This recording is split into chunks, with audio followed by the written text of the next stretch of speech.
ताहर दिल हकी बॉयज हॉस्पिटल हा यो ताहर दिल हकी बॉयज हॉस्पिटल हा।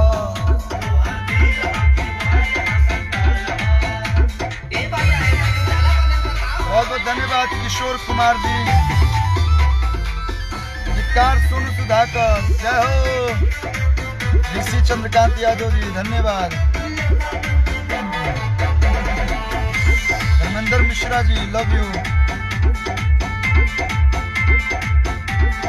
Thank you Himanshu Trivedi ji.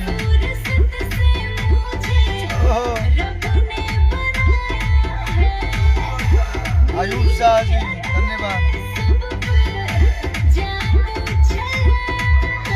Thank you Tikaram जी, थैंक यू शैलेश भाई,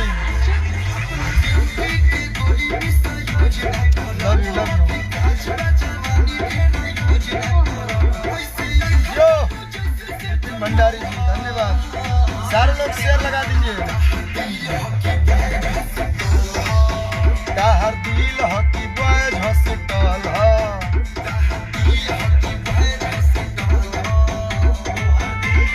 गजब, धन्यवाद।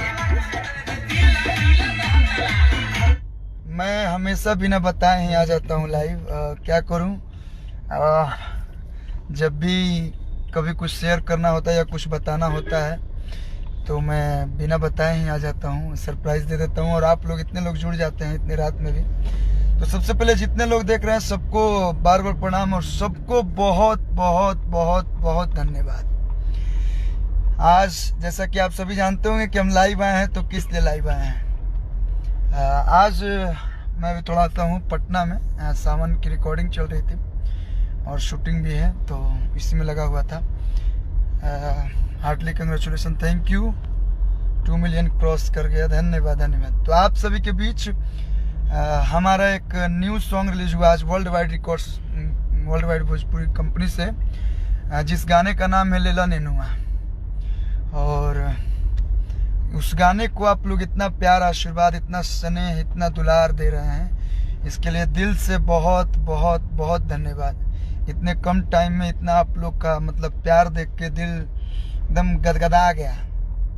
सब लोग लिखा था कंग्रेचुलेसन, धन्यवाद सिंगर ब्रजेश बाबू जी, ब्रजेश भाई जी, प्रवीण तिवारी जी धन्यवाद धन्यवाद, भुनिहार राहुल पांडे जी अति सुंदर, थैंक यू।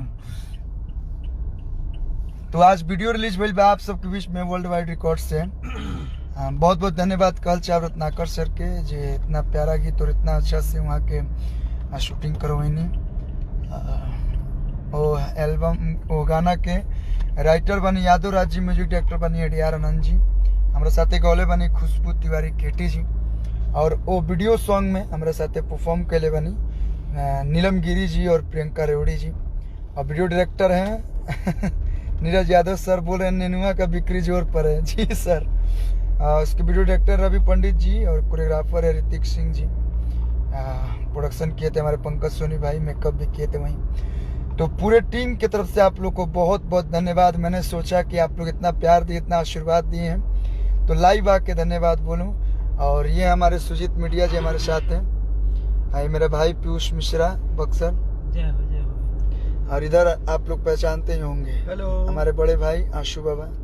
नेनुआ के जबरदस्त बिक्री पर बहुत बहुत बधाई यार पंकज भैया जी, बहुत बहुत धन्यवाद। काले शूटिंग पर नेनुआ के सब्जी खाते रहे, और देखिए हम नेनुआ लेके भी चल रहे हैं, आज नेनुआ की सब्जी बनी जब नेनुआ के आप लोग इतना प्यार दिले बनी लोग, तो नेनुआ के जाता 1 किलो खरीदाइल बा। कहनी यहाँ सब्जी वाले भाई साहब से कि 1 किलो नेनुआ दिया, मास्क पहले नहीं, तो कहता कि पहचान गए हैं, कहले कलू भैया नेनुआ गावे खातिर बहुत बहुत धन्यवाद। तो जी योगेश राज मिश्रा सर धन्यवाद, थैंक यू। गुड्डू पाठक, गुड्डू भैया प्रणाम। और जैसन कि आप सबके मालूम बा कि गाना बिल्कुल अलग बा, अलग अंदाज में बनावल गईल बा, और हमेशा कोशिश रहेला कि कुछ अच्छा और कुछ अलग करके कोई भी गाना ऐसा ना गावे के चाह रहेला कि जरा से केहू के ठेस पहुँचे। अभी तक तो हम उसन कोनो काम भी नहीं कैले, तो इतना सारा ढेर सारा बधाई, धन्यवाद योगेश सर। तो इतना सारा प्यार और आशीर्वाद दिला खातिर दिल से बहुत बहुत धन्यवाद।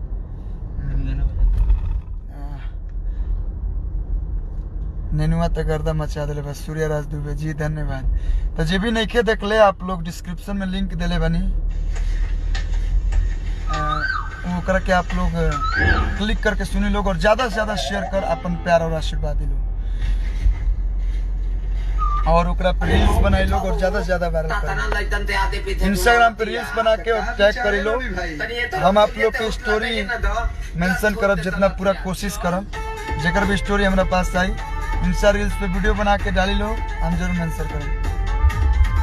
हिंदुस्तानी विपिन प्रजापति, आपका गाना सुनकर नेनुआ बहुत बिक रहा है। तो नेनुआ का रेटे बढ़ गया।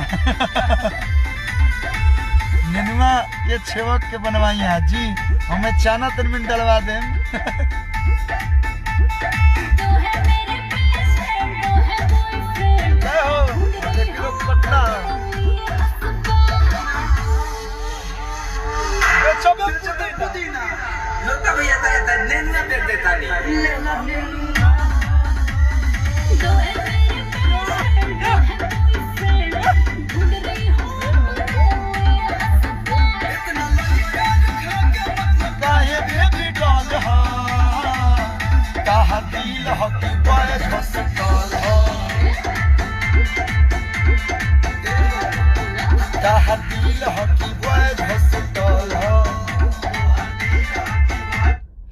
तो तार दिल है कि बॉयज हॉस्टल है। हमारे फैसल सर भी जुड़ चुके हैं, बहुत बहुत धन्यवाद सर, थैंक यू।